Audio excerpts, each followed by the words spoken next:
Alright, we're here with our players of the game, Ray and Jasper. Ray had 31 points and Jasper had 21 points with 14 rebounds. Anong masasabi niyo sa game?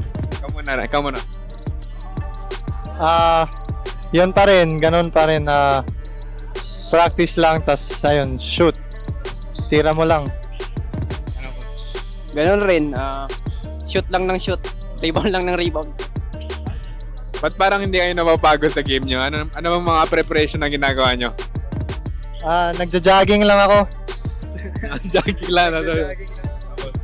Wala, naglalakad lang sa work. Okay.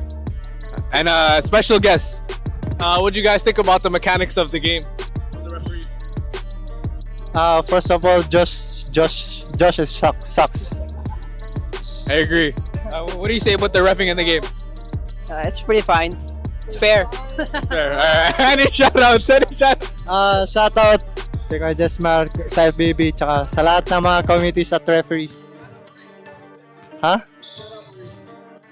Shout out Josh.